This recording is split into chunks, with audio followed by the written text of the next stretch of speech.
Ready? Yeah. Get naked.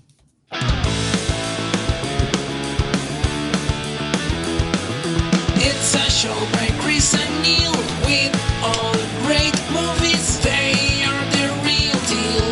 We watch them all, so you don't have to. It's movies that don't suck and some that do. Welcome to a new episode of Movies That Don't Suck and Some to Do. My name is Neil. And I'm Chris. And today we are bringing you two movies that are out at the movie theater. I guess one of them's on a streaming platform. I didn't even think about that. Yeah, one of them's on a streaming platform. Or you could see both of these at the movies as well. Mm-hmm. Today we are going to talk first about the new film with the sexy man we all love, Mr. Hugh Jackman. I've tried being nice, that's enough. All right, get off the stage. Right, step back. You don't scare me, Hugh Jackman. Listen, mate, you don't want to fight me, all right? If we go, I will break you. Come on! What is that? What are you doing? He's doing his Wolverine thing. Yeah. Yeah. Yeah. You know? It's better with the claws and no shirt. Fair. It's from Night at the Museum 3, right? I know, right? I didn't even know. I forgot that movie totally existed. Like when I was trying to pick out the clips. All right, second in this movie is Rebecca Ferguson. You're wondering why I'm wearing such a funny hat. I always wear this hat. So much, it's a part of my name now. My friends, my very, very best friends, they just call me Rose the Hat. It's from Dr. Sleep, a movie that was I'd say severely underrated last year or year ago, like a year ago. Yeah, about a year or so ago. I mean, I know we reviewed it, we liked it. Did we see it? I don't think we saw. We must have seen it in theaters, right? Yeah, we saw it in theaters. Okay. I remember that. Okay. So it had to be before that. Yeah. And the two of them have worked together because they worked together in The Greatest Showman. Oh yeah, as well. She was the one that sings "It's Never Enough." It'll never be enough. I've never seen The Greatest Showman because I don't like musicals. Oh yeah, you don't like good movies. Yeah, I forgot about that. And then we got Mrs. Newton. Andy Newton. You think I'm scared of death? I've done it 1,000,000 times. I'm fucking great at it. How many times have you died? I'm almost sure she got hired because she's that's from Westworld in this movie we're talking about, we'll talk about the movie after we do the last person. And Cliff Curtis. Look, Matty. Your face is all over the bloody news, boy. You're not welcome here, police. You got a bloody cheek. Coming here after 25 years, bringing your problems here to this house. You betrayed our family. Bring shame on our house. You betrayed your own blood. From Hobbs and Shaw. But the movie we're talking about is Reminiscence, right? Yes. Reminiscence. You can see it in theaters, or if you're an HBO Max person, you can watch it there. What's the second movie we're talking about? The second movie we're talking about is featuring the ever beautiful, always sexy Michael Keaton. Oh, I thought you were going to do something else. Well, I attended Juilliard. I'm a graduate of the Harvard Business School. I travel quite extensively. I lived through the Black Plague, and I had a pretty good time during that. I've seen The Exorcist about 167 times, and it keeps getting funnier every single time I see it. Not to mention the fact that you're talking to a dead guy. Now, what do you think? You think I'm qualified? From Beetlejuice, obviously. Yes, Michael Keaton, of course. And then Maggie Q. I'm sorry, Maggie Q. Who really, okay. My brother was like you. During the second stage, he got good really fast. Last day of the simulations, one of the Dauntless leaders came to watch him. And the next morning, we found his body at the bottom of the chasm. They got rid of him. Yeah. And who else is in that? That was from the Divergent series. Yeah. The books were a lot better than the movies, but they tried. They tried. Then, of course, the man, the guy with a plan, the guy that makes the word motherfucker sound better than any human being in the title world. Yes, that's right. Samuel L. Jackson. This is the most expensive candy on the market. The drugs are fake, you know. It's bogus. It's what we chemists call a placebo. It's whatever you want it to be. You can run all the tests you want, and it'll look like the best shit in the universe. But the ingredients, they cancel each other out. That's from Formula 51. If you've never seen that, it's a great movie. Basically, Samuel L. Jackson is like a guy that has made the perfect drug. Yeah. And then the guy who does not get enough credit in the world, the one that all wanted us to know where John Connor was, Mr. Robert Patrick. You see, I tried to kill this guy twice today. He just won't die. Maybe I'm having an off day, I don't know. If you shoot him right now, I'm willing to split the diamonds with you. What do you say? Are you laughing? Yeah. Okay. Because that's from the shittiest movie ever. That's the Marine. The Marine. Yeah. John featuring Cena. John Cena. Yeah. Yeah. I forgot he was the bad guy in it. He has played in so many movies where he was a great villain, but the movie just sucked. And that being like the Marine, Double Dragon, like a bunch of there's a list of them I just went through when I was looking up his information to get a good clip. And so Robert Patrick is in this movie. Well, the movie we're talking about, The Protégé. The Protégé, yes. I've also been seeing previews for this since I think before the pandemic too.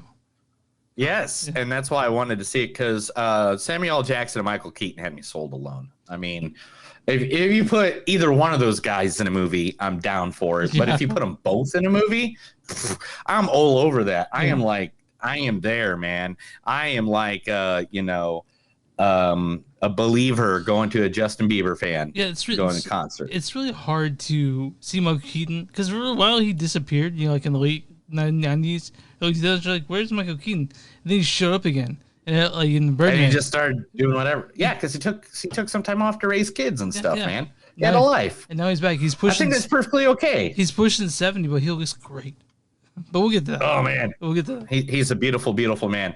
All right, where can they find us at, Chris? Find us online, moviesdon'tsuck.net. We're on Facebook at facebook.com/moviesdon'tsuck podcast. We're on Twitter at MTS Podcast. We're on Instagram at MTS Podcast. We have a Patreon, patreon.com/moviesdon'tsuck. If you guys want to get shirts with their faces on it, you can go to or shirts like this that have our logo on it. You can go to our Bonfire store. Yeah, Bonfire. I haven't put a new shirt up in a while, but just search movies that don't suck and some that do. And we're on all streaming platforms. And we're on Twitch at MTDS Podcast. We're on iHeartRadio, Spotify. If you're watching us on YouTube, go and subscribe. If you're watching us on Facebook, go and like that page. Watch us anywhere. Subscribe, like us, love us, touch us in our no spots. We won't tell anybody. Yeah, I wonder if people come to our show thinking that we're not going to make dick jokes. No, because I make every advertisement about us that we're two geeks that drink and that we are a very mature audience kind of people. This is not something for your 7-year-old to pop on and be like, hey, I need to learn about these movies. Let me listen to these two 40-year-old men that get drunk on 35. Come on. Oh, whatever. All right. Whatever. These two guys going through a midlife crisis reviewing movies. Yeah. But, like, I wonder if people come on, like, people who are, like, super film hoity-toity folks come in here thinking we're going to talk about, like, film and like theory. But we just, we shit around. We have fun. No, we're just geeks that love movies. Like, let's see. I mean, I used to be a manager of a Blockbuster. I used to live above a 1-screen movie theater. Mm-hmm. I lived next to a 20-screen theater at one point where I used to just walk in my pajamas from the apartment building right around the back of the building to go in. I didn't give a damn. Yeah. I'd be there in my shitty pajamas, be like, all right, I'm here to see Star Wars for the 17th time, like, we're those guys. And, let me tell you about the people that is our sponsors for the day. If you are somebody or have a friend that of somebody that needs just a little shout out, a little bit of help in their direction, just let us know. It is free of charge. We do not do this for money. We do it for the loveliness of helping people out. Mm-hmm. Today, I am going to promote one of the greatest places I love, and I'm pretty sure I'm going to be there within the next 48 hours. And that is 127 North Main Street, South Bend, Indiana, 46601. And that is called the Fiddler's Hearth. The Fiddler's Hearth is one of the original Irish pubs I grew up with in my existence. They have everything from shepherd's pie to whiskey. They have so many whiskeys, beer. Their seating is like old school Irish pub, and there's always live music at 9 o'clock every freaking night. And just to give you one review, this one says, love the vibes of this Irish pub, unique menu and good drinks, appreciate the live music that begins at 9 p.m. and the outside patio, relaxing atmosphere, and the Dortmund football team from Germany came in for a drink while we were there. So literally a soccer team came in and a drink while they were there. And it's only a couple of blocks from the greatest, sports university of all time, Notre Dame. So if you ever get a chance, Fiddler's Hearth, you can find them at Fiddler's Hearth. There's Facebook / Fiddler's Hearth, or you can go to fiddlershearth.com. I'm on the lawn today. It was hard. It's hot. I mowed the front yard yesterday. It's 100 degrees out, dude. Yeah. It's literally 100 degrees out where you live. So it's understandable that it was a hard day. I did the front yard yesterday, and I did the backyard today. But now I don't have to do it for another 10 days or so. So I'm feeling good that, because I've been coming home when I go out and come back, and I look at the yard and be like, let me just drive past that and not see how bad it is.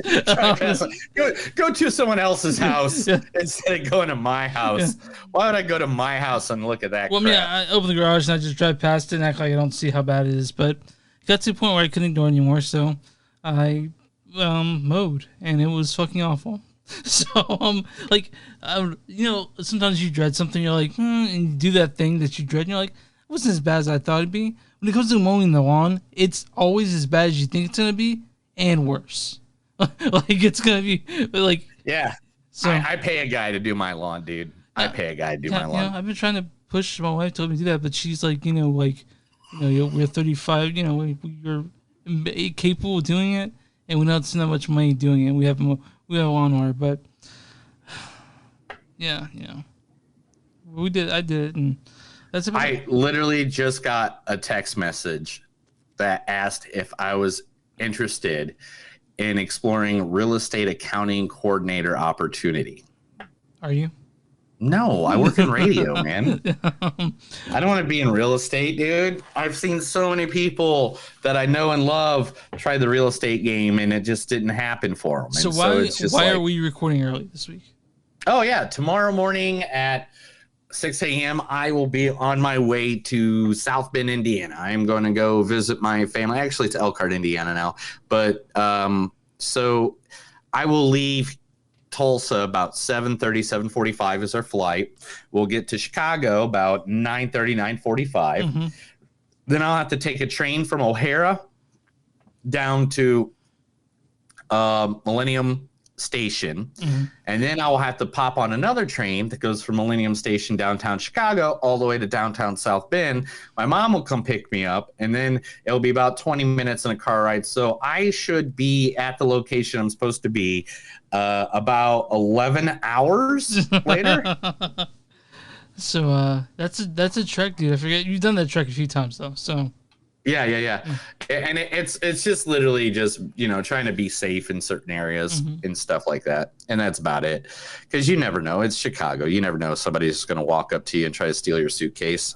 Yeah.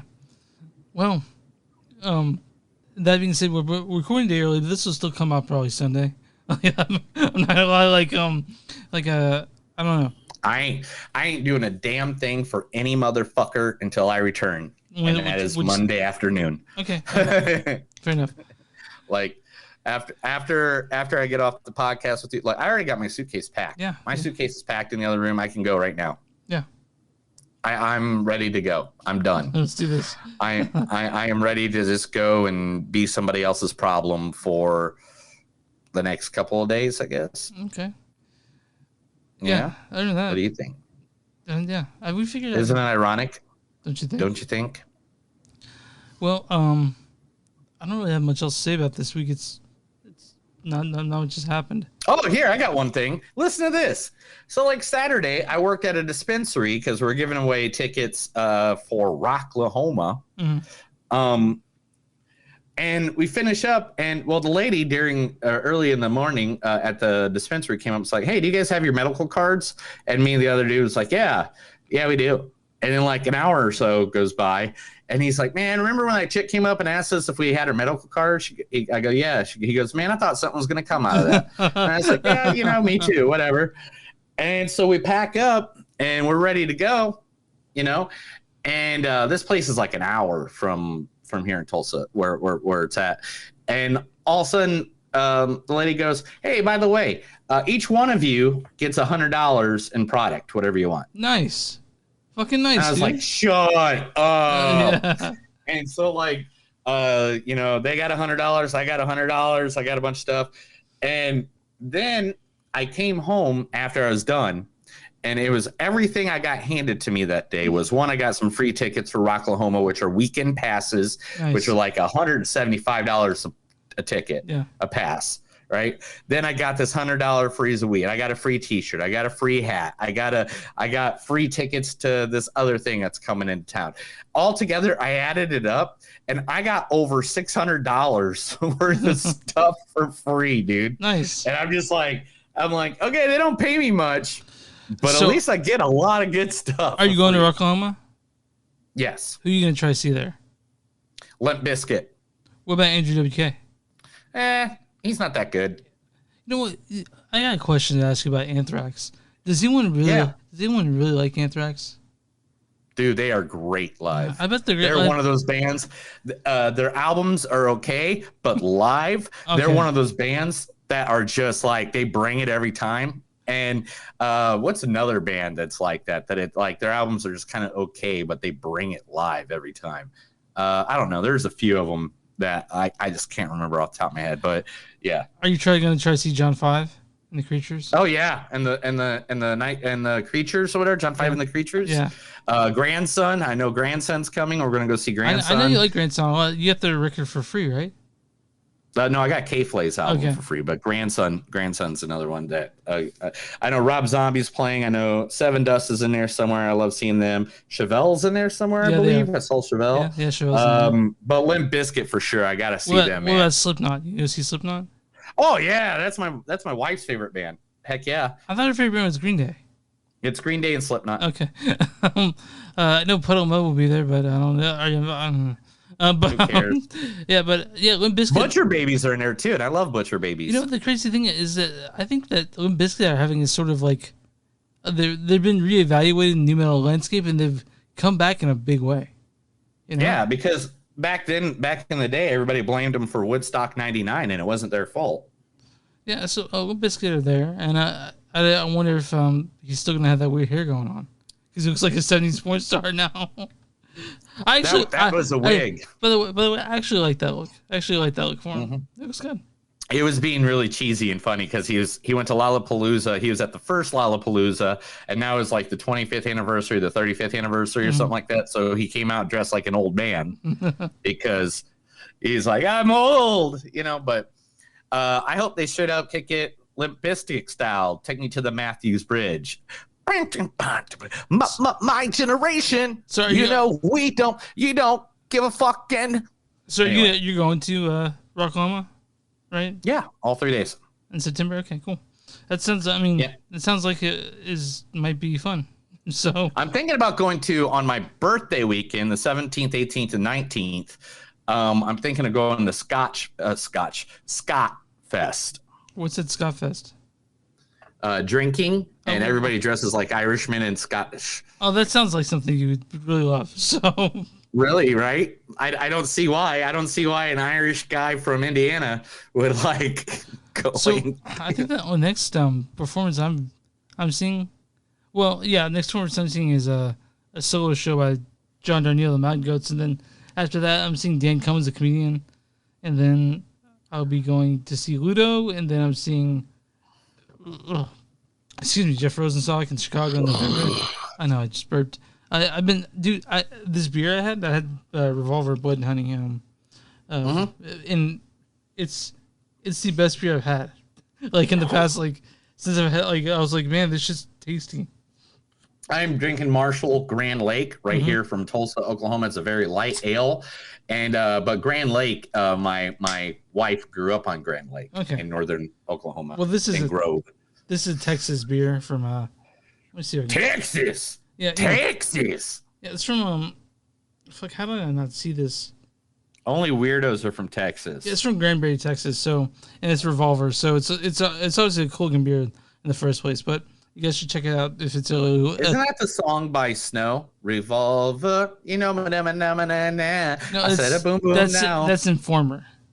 I know. All right, let's get to the movies, man. Yeah. So the first movie we're talking about today is Reminiscence, directed by Lisa Joy. Lisa Joy has not directed much of anything except for one episode of Westworld. She's mostly a producer, and I think she's a producer that has to talk about when it comes to sort of like...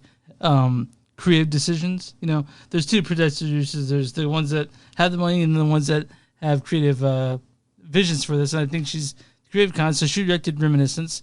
This movie stars the one, the only Hugh Jackman. I've tried being nice. That's enough. All right, get off the stage. Right, stay back. You don't scare me. I mean, that's hard to find a stop point for me. But he plays. No, it isn't. Well, we're not gonna. No, it isn't. I literally, I can point it out every time. I literally work hard at these. God dang it. Okay, but yeah, that's Hugh Jackman as Nick Bannister. This also stars Rebecca Ferguson as May. You're wondering why I'm wearing such a funny hat. I always wear this hat. There we go, right? That's where you want me to stop. Okay. Yeah, there you go. There you go. We got Thandie Newton as Watts, or Emily Watts Sanders, but nobody they call her Watts. You think I'm scared of death? I've done it 1,000,000 times. Right there you go. There you go. Yeah. And then now you're figuring it out. And then we got Cliff Curtis as Cyrus Booth. Look, Matty. Your face. It's all over the bloody news, boy. You're not welcome here, police. Is that good? There you go. Okay, awesome. Good job. Way to go. So, yeah, those are the main characters in this movie. But why don't you go ahead and read the storyline? This one. Oh, is there a storyline for this one? I think there is. Ooh. Yeah, it's two sentences. Okay. Yeah. Nick Bannister, a private investigator of the mind, navigates the alluring world of the past when his life is changed by a new client, May. A simple case becomes an obsession after she disappears, and he fights to learn the truth about her. Rated PG-13 for strong violence, drug material throughout, sexual content, and some strong language. So this movie, it's got a very, very interesting look. So you can tell from the previews that the city goes in is Miami, but they call it Sunken City. So this takes place after some sort of environmental catastrophe. But in this movie, it takes place in the future, obviously. So. Dude, I would totally love a movie or a video game that's based in the future, but it's noir and the whole city is underwater. I hope it's better than this movie. There's already a 3 video game series where it's based in the future, but it's noir and all the cities are underwater. What game are you talking about? BioShock. Oh yeah, BioShock. So I played BioShock 1 and I played Infinite. I didn't play BioShock 2. The first one scared the hell out of me. Like I couldn't get through it. First one and second one are same seats. Yeah. And then the third one they like, here's some bright light. Yeah. But that makes sense. But so I had problems with this movie. We talk the good stuff first. I love the setting. I really do. I love the world. I love building. the setting. I love the world building. I love the everything that they did for the setting, but I don't think I like the storyline that much. I like the actors. Yeah. Hugh Jackman and Rebecca Ferguson play well off of each other again because this is like the second or third time they've been in a movie together. Yeah, so they have that chemistry built up already. Yeah, and they're really good because I every time I look at the two of them, I'm like, yeah, I think they want to fuck. Like every time. That's what you're gauging that for. I get that. Yeah. And who doesn't want to fuck Hugh Jackman? Unlike Greatest Showman, Rebecca Ferguson actually gets to display her actual singing talents in this movie because she was covered by someone in that. But the thing about this movie is that I didn't give a fuck about the relationship. Like, and I couldn't figure out Hugh Jackman's obsession with it. I couldn't figure like honestly, if that were me in that situation, I'd be like, well, this sucks, but I guess that's what happened.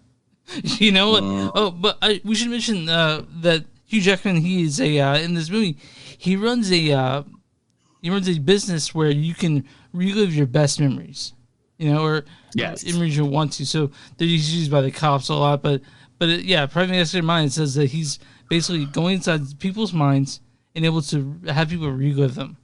Now, right away, both you and I know, and you know especially, that our memories are the most unreliable things on the planet, you know?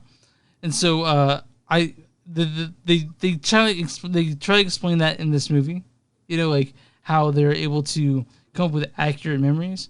And they do an okay job, but I thought I didn't like this movie that much. It's almost 2 hours long. I thought it was maybe 10, 15 minutes, still a little too long. And I was not satisfied by this movie at all. Like the storyline. Okay. This is what I'm going to say. I like the idea. Oh yeah, 100%. The idea is cool. The premise of it is really cool. I love kind of some of the twist that they gave in this movie. I'm not dissing on the acting or anything like that, but the twist needed to be a little bit better, a little defined. Oh yeah, because I was about like I don't know, quarter of the way, 3/4 of the movie. I'm like, I don't know what's going on, but okay, I'm along for the ride. Like it's like I'm here. Yeah, I'm here. I want to enjoy this movie. I'm good with whatever you throw at me, bro. What are you gonna throw at me, bro? Yeah. And I was good with a lot of stuff. Motivation and narrative points were a little muddled. Like I can say I can't say enough about the setting and the visuals of this movie because it's a beautiful movie. It really is. But when it comes to everything else, I don't think this movie worked for me. You know? I like the chasing, I like, there's a certain part in the movie where you didn't know what was real and what was kind of a memory, and that was kind of cool. I kind of liked it. I wish they would have played on that more. Yeah, I think if they played on that more and gave it kind of that Inception kind of thing, you know, and for me to copy something from a shitty director like Christopher Nolan is like saying something. But what I'm saying is, by the way, for first time listeners, I love Chris Nolan. Neil does not. So let's put it this way. You just like him because he has the same name as you. Yeah, that must be it. Yeah, that's it. Just like I like Neil Patrick Harris because he has the same name as me. Well, no. Did you watch Dr. Horrible's Sing-Along blog? I've watched everything Neil Patrick Harris has ever done. I've even seen the YouTube videos of him as Hedwig and the Angry Inch. Anyway. I feel like we needed to get confused a little bit in this movie, and we never got really confused. You know what I'm saying? I got dumbfounded. Like why? Yeah, I got that, but I think this needed to be one of those movies that was a little confusing. Not dumb confusing like Tenet, but good confusing. Like Tenet's issue is that like they could have done sound mixing better. Like, I have a whole article I'm going to talk about during the news segment. Okay. But anyway, I think they tried really well. I think it has to be the writing, man, because you can't diss the acting. The acting was fucking phenomenal. The people played it really well. I just think they needed more of a creative team behind this. Yeah, it's writer director, so it's an auteur, and I do love the setting. I love the visuals of this movie, and I like the idea that they can't come out during the day; they only come out during night. I really like that part of it too. Yeah. There's a lot of good compared to the bad. Yeah. Like by any means, I'm not saying this is a bad movie, and by any means, this is a movie that more than likely, if I had a DVD collection, it'd end up in my DVD collection. Not for me. But. Yeah, I'd watch it again. because I'm not saying I'm going to watch it 100 times like I do They Live or, like Indiana Jones or anything like that. But I would still rewatch it again just because I like the acting. So this is on a cable channel. You stick around. And I like the concept. Just like Crow City of Angels, I like the concept, but it wasn't really performed. Who played the Crow in that movie? Was it Edward Furlong in the second one? Oh my God, No, Edward Long was in the third or fourth one. I'll look it up while we talk. But you had the first one, right? You had the first Crow. I know you do. Oh gosh, yes, I do. The second one's at his best. But the second one's not. Vincent Perez. Okay, well, I've never heard of him since then. So yeah, right, exactly. Where did Vincent Perez go? Vincent Perez is he looks really weird now. He has like this reading receipt. Everything is not English. Okay. There's no English speaking movies here. What he was in The Queen of the Dam. Cool. Yeah. I don't know any of these. There's not a single thing on here that I know. And most of it is not English. It looks like it's French. You gonna say French? Yeah. Well, with the last name of Perez, you think it'd be Spanish? It could be Spanish. Okay. All right. I'm not good with the foreign languages. But you got some quotes for this one? Huh? You got some quotes for this one? Of course I got quotes for this one. All right, let's see some quotes from Reminiscence. The past can haunt a man. Memory is the boat that goes across the stream, and I'm the oarman. I'm tired of staring at this man's pasty ass. Always makes promises it can never keep. Yeah. Sleep doesn't come easily. We're all haunted by something. Memories are like perfume, better in small doses. I am no better than the bottle for you, just another place for you to hide. The barren survive by drowning the poor. You're just an empty man looking for a woman to blame. There's no such thing as a happy ending, especially if the story was happy. It is sad that it has to end. People like us don't fall in love, but plummet from place to place. You've never done your own dirty. I don't think you'll start now. The trickle becomes a flood. Maybe this time it will wash the world clean. Okay.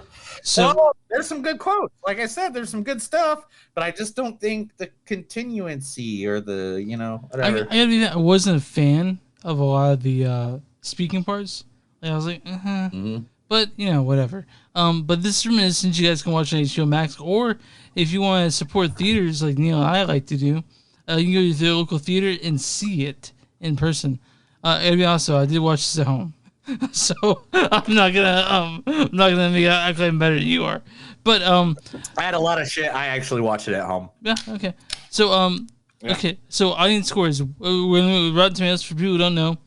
Me and Neil are gonna score real quick, and then we'll do the audience score and tomato meter score on Rotten Tomatoes. But I'm gonna go ahead and ask you what your score on this is. I'm gonna give it a 3.4 because I really like. Because I was thinking of 3.4. I really like the idea of it, and that's what's keeping me. And Hugh Jackman, and I love. I'm gonna mess up her first name every time. Newton. I loved her badass character.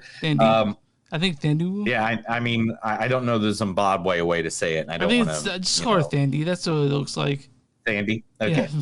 And Rebecca Ferguson, Cliff Curtis, I think they all played their parts really well. There's something about this movie, it just didn't connect. Yeah. It didn't go as well as I wanted. And I was all about this movie because I'm a huge BioShock video game fan. Yeah. And it looked like the video game to me. I didn't think it was based on the video game. Yeah. I didn't think Big Daddy was going to come out of the freaking corner or anything.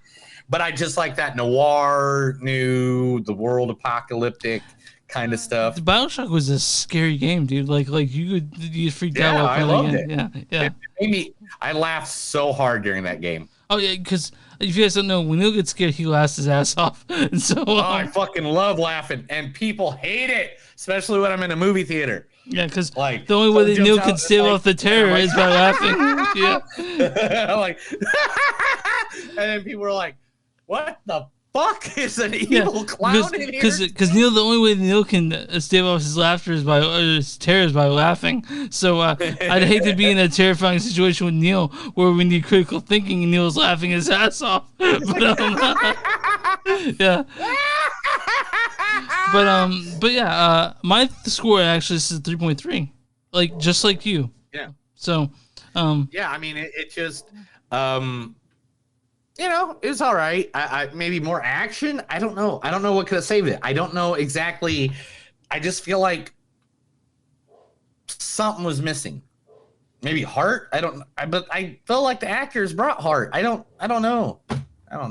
But yeah, okay. So 3.4 from Neil, 3.3 from me. Now I want you to get the audience score on this on Rotten Tomatoes. 64%. 40%. Damn. Yeah, so audience says Reminiscence has some great ideas, but clunky dialogue and flat characters keep this sci-fi noir from ever really coming to life. So really, yeah. So what do you think the audience score on this one is?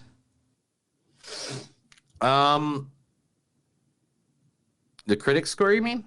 Yeah, that's what I mean. Sorry. I have to go 70 at least. 38%. They were around. Oh my god! Yeah, they're right on track with the critics. Oh, okay. So we gave it a higher rating than anybody. Yeah. Although Reminiscence isn't lacking narrative ambition, it's an uncertain blend of sci-fi action and noir thriller. Most provokes memories of better films. I don't know. Like I thought the setting was pretty original. You know. Mm-hmm. So. Whatever. Critics are critics. We're not critics. We're. Dude news. Oh yeah. This is the movies that don't suck and some of them news. My name's Neil, and I'm about to read stuff to Chris to make him feel like he's an old man. Wait, you make me feel. I already feel like that. So. I know. Joke's on you. It's because you. Joke's on you. Do you know what got 355 million views in the first 24 hours? Or I should say the last 24 hours. Can I guess? Guess. It's Spider-Man Far From Home preview? No Way Home. Yes. Spider-Man No Way Home trailer has obliterate global views and social media records with 355.5 million global views in the first 24 hours.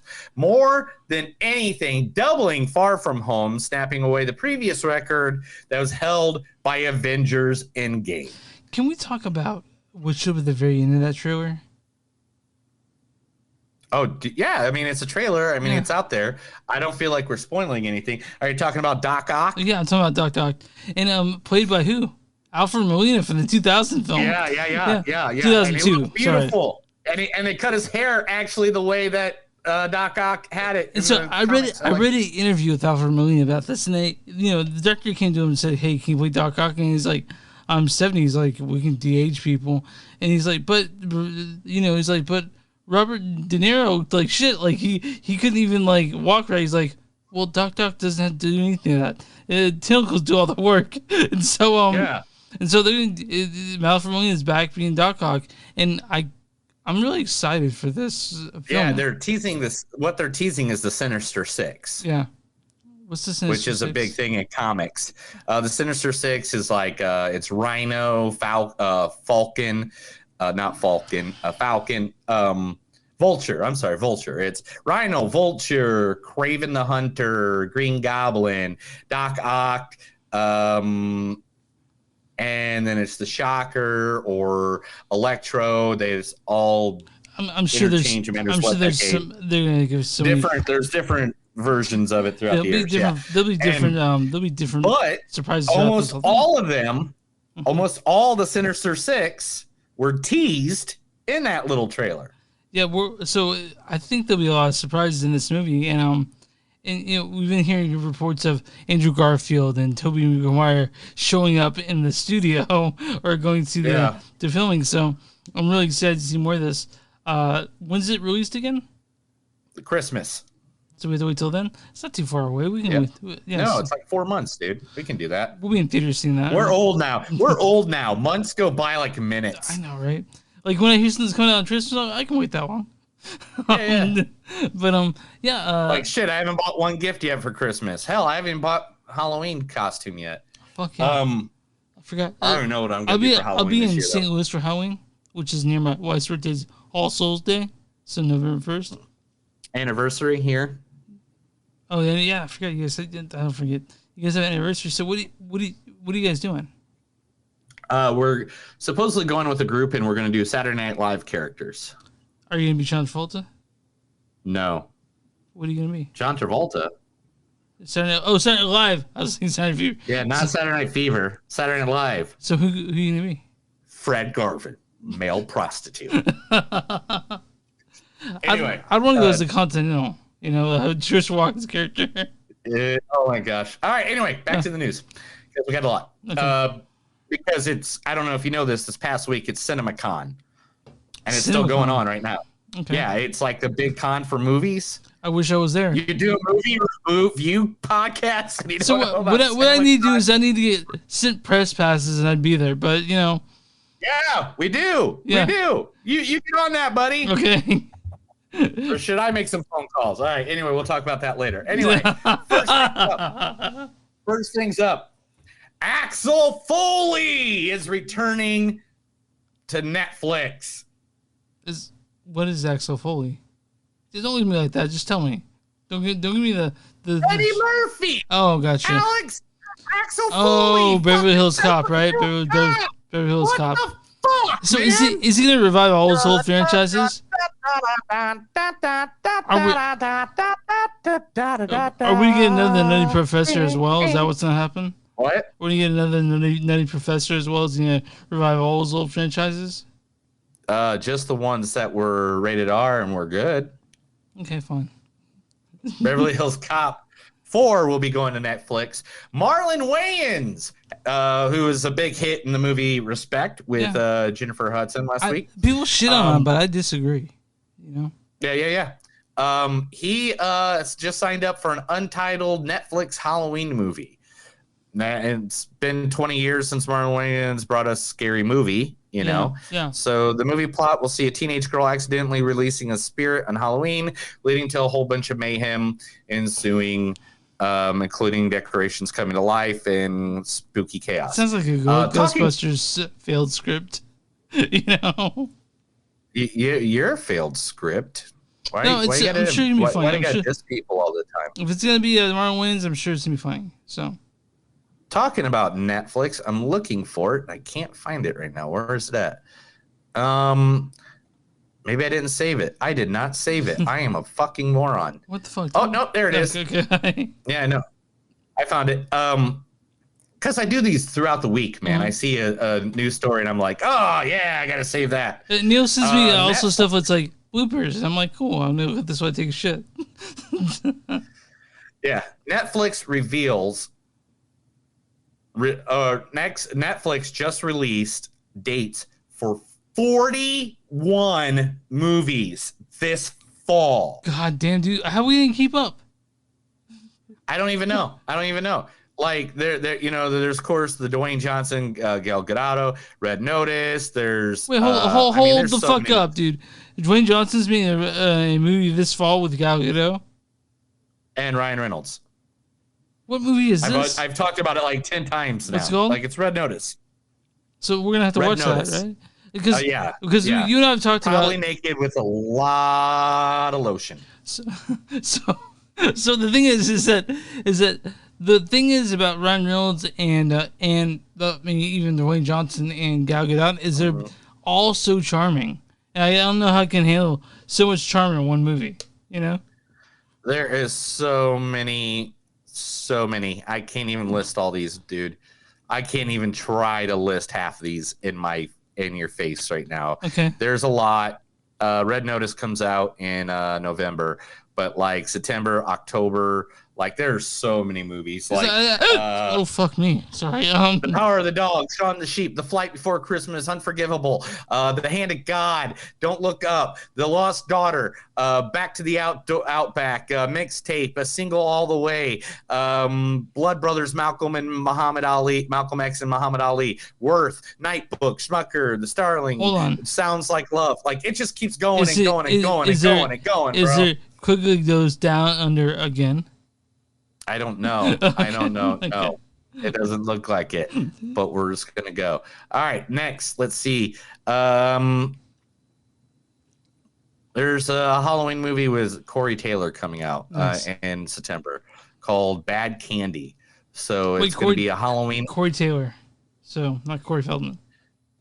No, Corey Taylor, the lead singer of Slipknot. Oh, yeah, I know Keith. Yeah, no Corey Taylor right? is. I remember. I'm gonna tell you a quick story. Do you remember? You know the band Poison the Well? The what? Band Poison the Well. Do you know who they are? Poison the Well. Yeah. So they were a big band in my friend group because they're a hardcore band that sort of crossed over. Mm-hmm. And when they did their first major label release, I remember a friend came over and we listened to the record. And he goes, "Ugh, that sounds like Corey Taylor." And I was like, does it? You know, but I was like, that's the first time I ever heard that name. You know, because I wasn't a Slipknot guy, and after that, I know who Corey Taylor is now. Corey Taylor is one of the most amazing musicians of our time. I respect Slipknot in ways you can't imagine. It's not just Slipknot, dude. Everything that fucker does. I saw him do the Corey Taylor and Junk Band at Rockfest one year, and the first song he came out and sang was "When the Doves Cry." So what's that song? What's that other band that he's pretty popular? Murder Dolls? Stone Shower. Huh? Stone Shower. Stone Sour, yeah. Stone Sour, Go yeah. Through the Glass, you know. Say You'll Haunt Me. Say you'll haunt me too. I'll be there, even you want me to. So we have a lot of fucking news, Chris. I literally have 17 more headlines to read. All right, let's go. I'm sorry, dude. I just wanted to. I'm sorry. I'm Did you drunk. get stoned while you were gone? No, what the fuck? I'm getting drunk, and I like to. All right. Okay. All right. Dave Bautista and Jason Momoa. I've been pitching ideas constantly for the last 2 weeks of them starring together in a buddy cop movie. I can't wait. I really can't. Someone needs to pick that the fuck up right now. I am all about that. I want Jason Momoa and Dave Bautista. Like the new movie Sweet Girl that Jason Momoa, that's on Netflix right now. Are we doing that next week? Are we talking about that next week? I don't know. We'll talk about it here afterwards. But that is getting so much hype about Jason Momoa, and I hope it's the one that makes him, a big superstar. Right now, he's just kind of there. I've heard the opposite things. I've heard it's not good, but I don't care. If we talk about it next week, we'll get our own review of it. All right. So.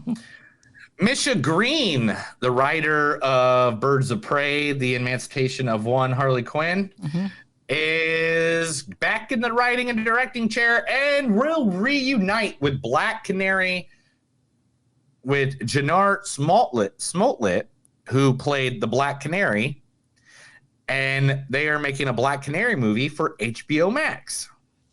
Okay. Because HBO Max is now going all in on DC movies. Ever since the Suicide Squad, like that, or the Zack Snyder, the Snyder Cut, like they've gotten this sort of lightning struck, and they need to they need to keep it going, so they're gonna start making good movies.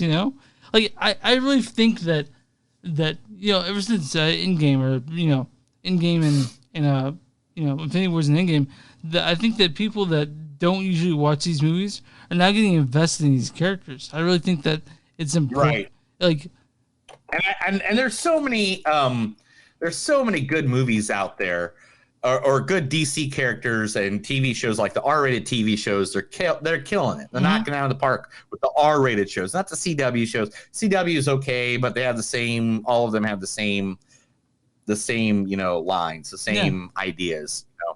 But yes, moving on. A person who hasn't acted in over 19 years is returning to acting. Well, I guess made appearances here and there, but a full-length show. This actor's finally going to be a part of it. It's not Rick Moranis, is it? No. Who is it? Eminem is going to be acting as White Boy Rick in 50 Cent's Black Mafia family series that is going to be hitting stars. So Eminem, who of course played B Rabbit in 8 Mile, as soon as I said that, he also played himself a characterization of himself in The Interview. I totally forgot about that. But you and I, we both liked 8 Mile, right? Oh, dude, man, yeah. Anthony Mackie as Papa Doc, freaking yeah. That's like Brittany Murphy, rest her soul. Like that was a good. Kim Basinger as a drugged out white whore. Come on, dude. Michael Shannon. I love Michael Shannon, dude. Like he's the thing about Michael Shannon is that it's hard for him to play anyone else but Michael Shannon in anything he's in. And he does a great job. Yeah. He played an a-hole in that movie. It was great. Murder Mystery. Remember Murder Mystery with Jennifer Aniston and Adam Sandler? That came out in 2019. I didn't watch it. Yeah, it's got a sequel. Okay, well, maybe I should so watch many people loved it. Netflix is like, yeah, here's some money. So hold on. Why don't you go make us a sequel? Are you going to make me watch it so I watch the second one? Oh, damn straight. Damn straight. Right, damn it. I didn't see the first one either. I didn't see like Sandy Wexler. I know they gave Adam Sandler like, here's millions of dollars, make these movies. Like, sure, but sure, yeah, we'll do it. Yeah, we'll do it. You know, it's the one thing I hate about after this is like we run out of time, and I just don't have enough time to tell you all the new segments I saved. Pick the next good 3 ones, and then we'll get to good the 3. project. All right. We'll get 3. Let me get 3. All right, these are the 3 I think matter the most. All right, especially to our listeners and people that probably listen to us. All right, I got 4. I'll do 4. The first one will be really quick. Dominic Thorne's Ironheart will make her MCU debut in Black Panther: Wakanda Forever. If you don't know, Dominic Thorne's going to play Ironheart, who's basically the female version of Iron Man that continues the Iron Man line. Her first thing will be in Wakanda Forever. So how are they gonna number 2? Real quick, do you know how they're gonna? Are they having someone else play Black Panther, or are they gonna? What are they gonna do? They're not telling us. They're figuring it out though. Okay. And to be honest, there's different versions of Black Panther besides T'Challa. So they don't have to have T'Challa. Okay. Yep. All right, Christian Bale is to play a convicted preacher in the Church of Living Dangerously. Set to produce and stars the convicted preacher John Lee Bishop in the Church of Living Dangerously. I'm trying to see exactly what a Bale famously. Let's see. I'm trying to read the story. I know I read the story somewhere. No, I don't want to know about his whatever.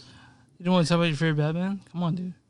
Okay, so John Lee Bishop, a preacher from Oregon who became wealthy from his showmanship-like sermons with live animals and theatrics before losing it all and spiraling into drug addiction and drug smuggling for a Mexican cartel. Bishop eventually gets busted and is convicted in 5 years prison. The script of the film is being written by Charles Randolph, who won an Oscar for another true life story, The Big Short. They have not announced a director yet. So basically a drug smuggling preacher that lies to everybody. Perfect role for Christian Bale, I believe.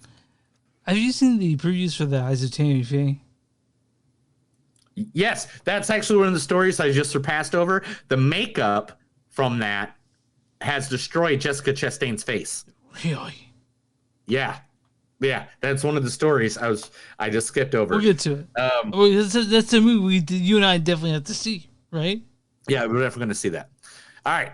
A biopic about Star Trek creator Gene Roddenberry is in development. I hope it's come on. It's going to be interesting. Yeah. I mean, it's in the works. A script by Adam Mazer. You Don't Know Jack is what it is. Okay. Said. Yeah. About in the works, Roddenberry's signature creation and utopia sci-fi creation, the Starship Enterprise. Yeah, on his 100th birthday is when they reveal that they're doing a movie based on Ron, which that's awesome. Everybody told me he was great. And last but not least, I think this is the awesome one. Are you ready for this? Of course I am. One of the best gothic films of all time is getting a remake starring Anna Taylor-Joy. The biggest, she's like the hottest thing there is right now. Yes. And she is going to be taking on one of the biggest remakes, I think, of all time, because they fucked this up. They're just going to piss off everybody. Okay. Before Frankenstein, before The Mummy, before even Dracula had a fucking name, Nosferatu. They're doing a remake of Nosferatu? Yes! That's what I'm saying. And Anna Taylor-Joy is going to be the lead. You watched that, what's that chess movie? The Queen's Gambit. The Queen's Gambit, yeah. Yeah, of course. Yeah, in like a day. Like in one day. Literally watched it in a day. We tried. Me and my wife sat around, got stoned, watched Queen's Gambit. Me and my wife, we tried to separate it out so we wouldn't use it up so quickly. But yeah, man, that's cool. I know there have been a few remakes over time. There was one with Willem Dafoe. There was one with I don't remember, but there were a few remakes of Nosferatu, and hopefully they do it right this time. Because he's scary. Nosferatu's a scary looking motherfucker, you know what I mean? Nosferatu is a badass, bro. And that's the bottom line. All right, that's the end of the news. Let's get to the last movie. That's movies that don't suck and something in the news. I said a bunch of shit. You listened to it, and now we're going to talk about the last movie so Chris can go out and rub one out. We should think I'm not doing that now, dude. Come on. You just got done mowing the grass. Don't you want to go, work your mower? Dude, I didn't really think. Don't you want to clean your blades? I got these beers, right? And I didn't think they'd do it for me, but they're really doing it for me.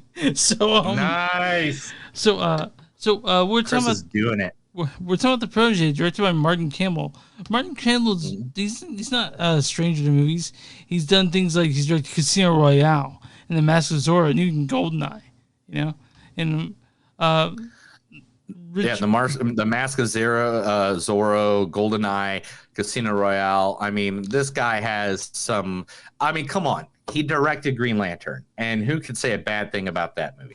The writer actually wrote The Equalizer, The Equalizer 2, The Mechanic, The Expendables.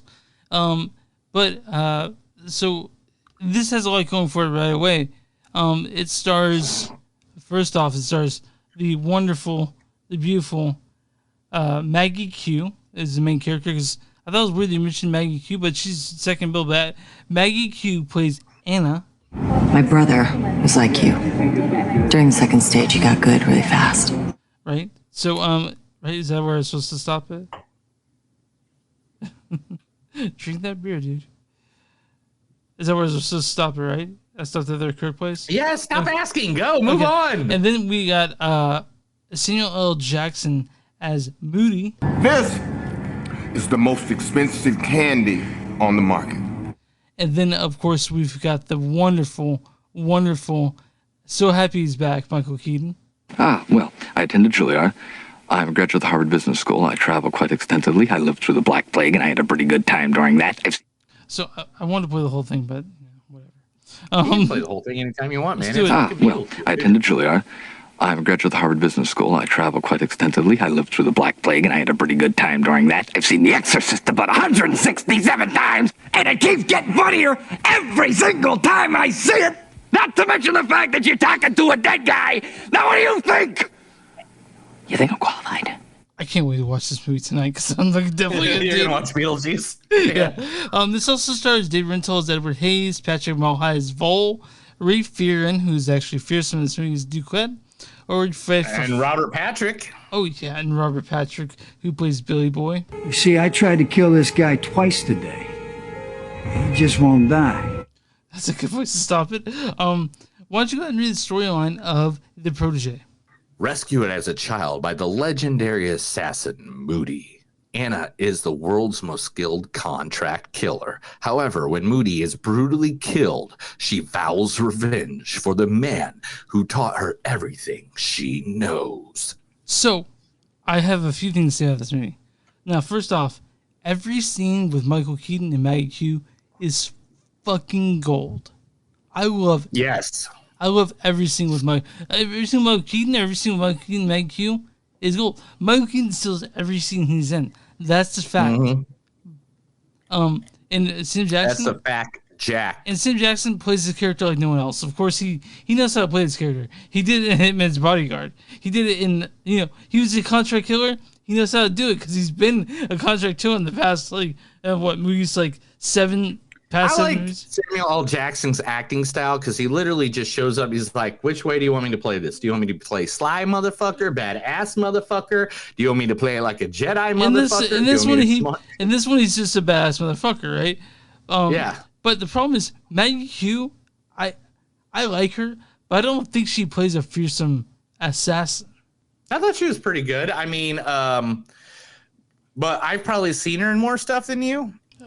Yeah, I mean, but did you watch the Divergent series? But the thing is, you shouldn't have to. When you watch a movie, she needs to be convincing from the very start. Now, of course, like this movie starts out great. I mean, she's Nikita for God's sake. I know.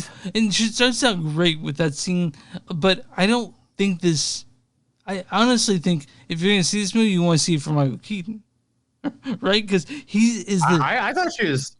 To me, I thought she was pretty good, man. Right. I don't know what you're talking about. But Michael Keaton is easily the best thing about this movie, right?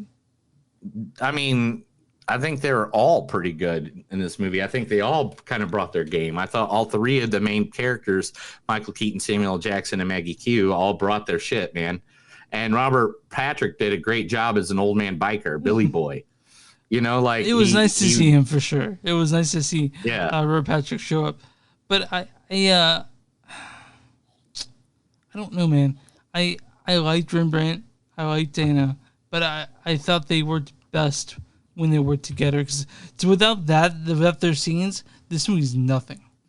I mean, I agree. But, I mean, I don't agree 100%. I mean, I think she did really good scenes with everybody because she did good scenes with Robert Patrick. She did good scenes with Samuel. And she did really good with Michael Keaton. And her action scenes where she barely used a stunt double were really good. Yeah. And because of that was really cool. And so I don't know, man. I liked it. I was sports entertained, as I would say when I'm watching wrestling, and I like it. That's what I say when I'm watching wrestling, and I like it. All right. I was sports entertained. I liked it. The fighting sequences are done very well. I liked all the fighting, all of it. I can't say anything bad about the action sequences. I do have Michael Keaton did a lot of his own stunts too. And he's close to 70, right? He talked about it on Jimmy on the Tonight Show the other night. I hope he's on Marin again, because I remember he came on Marin like 6 years ago, and I was like, Michael Keaton's back, But no, man, like I had problems with the plot, but again, you don't go see a movie action movie like this for the plot. You go to see it for the fighting, I like the plot. Yeah, I like that you push your face against the mic there. I like the plot. I like the story. I like it all. I thought it was good. It made me happy. I loved every scene with Michael Keaton and Maggie Q. That was like the star. Like that to me, I was like, like I was just like instant erection the whole time. But and it was nice to have Samuel L. Jackson in this, and every action scene was finally done. And of course, like people are like, well, it's completely unrealistic, but you don't go watch this movie because it's unrealistic. You watch it because you have a fun time watching the movie, Right. And I think that's everybody in the movie theater. Like there's parts where they laughed out loud. There's parts where people were very intrigued. Last night. Okay, I saw it last night too. I think there were 2 showings of it because one showing at 8 o'clock was sold out, and the other one just. I think it has to do with I think that this movie's probably coming out because when I saw it, there were 3 showings. There's one at 5:30 and 8:10. I could get the 8:10 showing, and I think this movie's gonna probably it's one of those that people have been waiting for since John Wick 3 came out. Like they're waiting for. Yeah, and also on top of that, this movie has already been suggested for a sequel. It's gonna happen, right? Like it's already in the works pretty much. It's one of the other news stories I surpassed.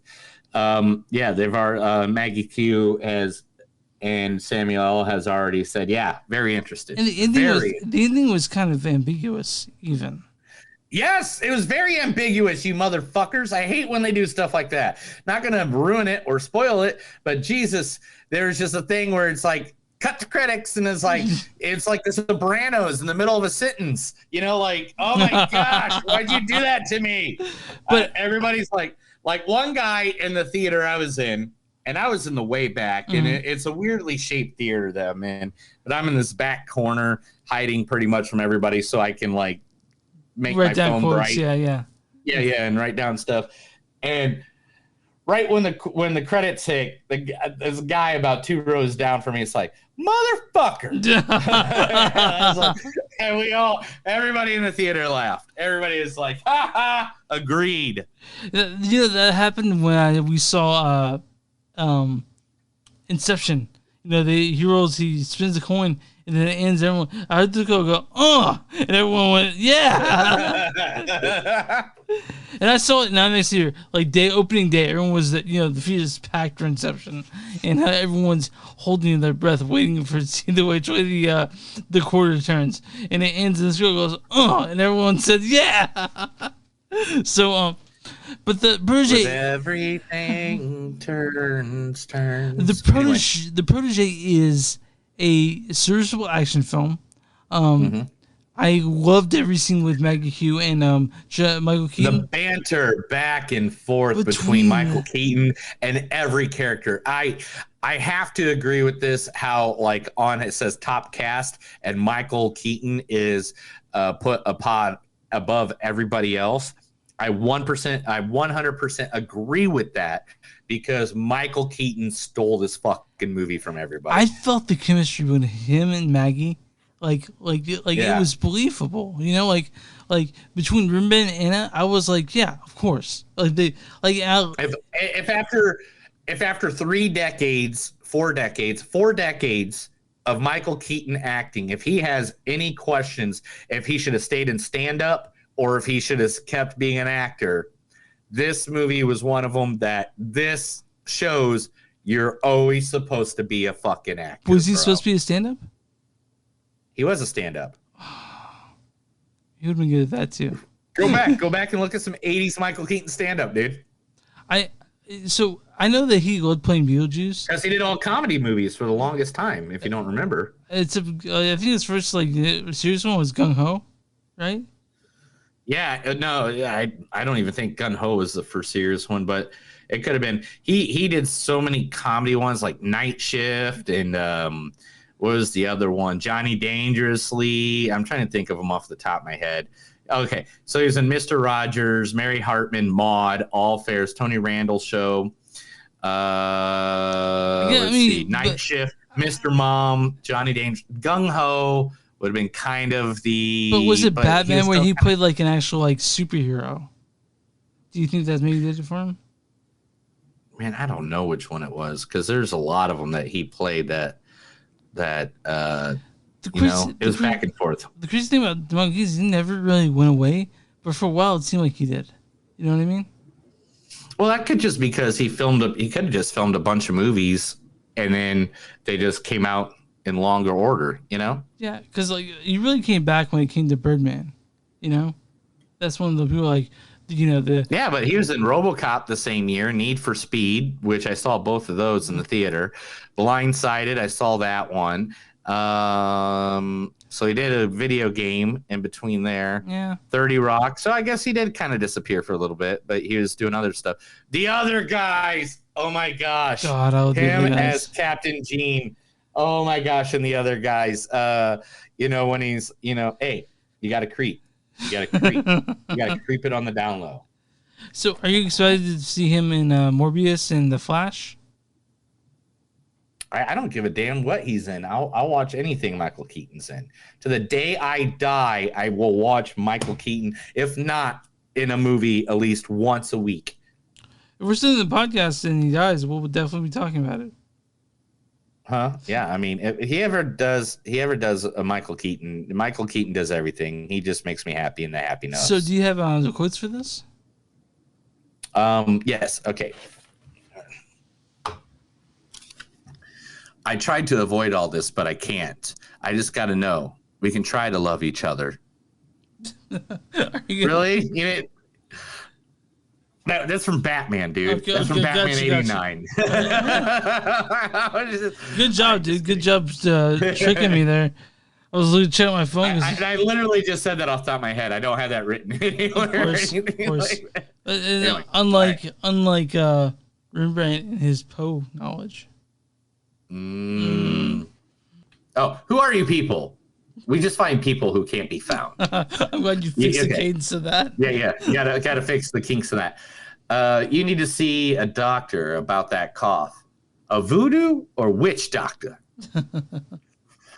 Take birthdays and shove them right up your ass. We all have scars. You stare at them long enough and you remember how you got them. Books are not steaks. They do not come in medium rare. I know you run. I have no idea what I wrote there. Sorry. But, in the theater. I really have to pee. No. You guys are all the same. Shoot first and ask questions later. Really? Because it's 4-0 and she is winning. He didn't save my life. He gave me a life. You have attention. At least attention of the boys down there. Ooh. You point a gun to my pussy and then ask me to bed? Make up your mind. Kill me or fuck me. I'm watching a woman walking a tightrope over a shark tank during high winds. My favorite thing about this is that all the quotes giving are between Michael Keaton and Maggie Q. A lot of them are. I'm not going to lie. I am the big bagged wolf, and when someone sends me your way, they want you dead. Is that it? That's it. Okay, That's so what's your score on this? Oh, no, you just go first. I'll go first. This is a 3.6, 3.7 for me. Mm-hmm. It wasn't amazing, but I was definitely entertained the whole movie. Swallow that beer. So what you're saying is you were sports entertained? Yes, I was sports entertained. All right. I'm gonna go higher. I'm gonna go 3.9, man. I think really, Michael Jackson. You really like this movie. Yeah, I said just Michael Jackson. I just said Michael Jackson. So Mo Keaton did it for you. Samuel Jackson, Michael Keaton. Michael Keaton, Samuel Jackson, Maggie Q. I really love this. This is another one of the Founder. Man, I totally forgot about that movie. So good. Did you ever see the Founder? I saw the Founder. Yeah, it's good. It's really good. Ray Kroc. With Michael Keaton, where he was the founder of McDonald's. Kind of the Founder, yeah. Oh, dude, it's a good movie. If you got a chance, fucking see that. Yeah, I've seen the Founder. I haven't seen it. Of course, I've seen it. But these guys steal the movie. The quotes are great. The emotion's great. It's funny. It's got good banter. Nice little action. I mean, it's sexy. Can't go wrong. It's sexy with Maggie Q. Yeah, I mean, every time Michael Keaton takes his shirt off, I'm just like, oh man, Michael nipples. So, we're gonna go to the Rotten Tomatoes. What do you think the audience score on this one is? 82. 74. Oh! Yeah. Whatever. What do you think the critic score on this one is? Did they have a consensus? No, not the audience. It's not this time. Not on this one. All right. Gosh, man. I hope they don't go lower than the critics. I'm going to say 69. 61. You were kind of close. Yeah. The critics' consensus is Maggie Q still waiting for the action movie that really deserves her. But until then, the Protégé hits just hard enough to satisfy. Yeah, I'm with them on that one. I it was fun. It was fun. It was okay. But I was really happy to see Michael Keaton and Maggie Q doing scenes that were good enough just for the whole movie itself. You know? But it was a good movie. It made me happy. I wanted to touch Michael Keaton more. I wanted to touch him. It's worth going to the theaters for sure. It's worth seeing it, period. I don't care how it is. If you guys have been hermited and are rocking out, gone to the theater yet, maybe you can wait for this one. But if you guys have been to theaters and you're comfortable going back, this is definitely worth one going to theater for. Now, the real question is what we're watching next week. I don't know what comes out next week, Chris. Candyman comes out next week. We're seeing Candyman, right? Oh, we gotta see Candyman. And I think definitely seeing. So that's definitely Candyman. what we're seeing. And if you don't do the streaming one, then you have to be out in places. I was thinking we could do Sweet Girl because we haven't talked about that. And it's Jason Momoa. Jason Momoa is a sexy man. So if you want to see Sweet Girl and Candyman, I'm down with that. I am totally down with those. Okay. Let's do those. So next There's so many coming out the weekend of my birthday. Dude. I know, dude. We are going to be busy people. I guess we got to see Cry Macho. Yeah. And the Eyes of Tammy Faye the weekend of my birthday. Have to see Cry. I guess we got to see Cry Macho. It's probably going to be Clint Eastwood's last movie. I know. Did you see Did you see his skeleton? He looked like a goddamn skeleton in that review for Cry Macho. Looks like he's an old man. You want to call your cock macho? I'm fine by that. But yeah. So this next week, I expect us to be talking about Sweet Girl and Candyman. You go. Candyman, man. I'm gonna be really, really, really harsh on that movie. Candyman. Yeah. Because you have such a connection with the first one. I have a huge connection with the first one. And it has to do with crack cocaine, Caprini Green, and where Candyman came from the first movie. And I'll tell you that story on that episode. Are you about the crack cocaine? Did you do crack cocaine? I'm not going to tell you anymore. Fine. I feel like that's a story that needs to go with us watching Candyman. Right. I don't want to ruin that story. It's a good story. Some shit happened. Okay. It was a weird day in Chicago. Or a weird night in Chicago. Right. Visit online moviesdon'tsuck.net. We're on Facebook at facebook.com/moviesdon'tsuck podcast. We're on Twitter at MTS Podcast. We're on Instagram at MTS Podcast. We have Patreon, patreon.com/moviesdon'tsuck. We have a bonfire where we buy shirts with their stuff on it. Show me your shirt again. Show your shirt off. My shirt. Yeah, you can go to Patreon or you bonfire. Search Movies Don't Suck and something that do. You buy shirts and other stuff that Neil's made it on that site. And if you're watching us on YouTube, go and subscribe. If you're watching on Facebook, go ahead and like that page. And we're on all streaming platforms. Neil, how for a small business, how can we help them? If you got a small business, call us, talk to us. We'll be more than happy to talk to all of you and to promote your shit. We'll do it free of charge. We will not take money from you. We have thousands of followers and listeners on all of our platforms. We are seriously an easy way. If you're up and coming, if you're like, hey, just talk about my shit, I'll be more than happy. If you want to send us shit, I'll be more than happy to try your shit out on air. I'll do whatever it takes. Feels like send whiskey. Send whiskey, send booze, send everything. Are you good? I'm good. What are you doing? That's another episode of Movies Don't Suck and Something to Do. My name's Neil. And I'm Chris. And remember, guys, anytime it's late at night and you're reminiscing about that Protégé many, many days ago, remember, texting them at 3 a.m. is not a good step. Have a good night.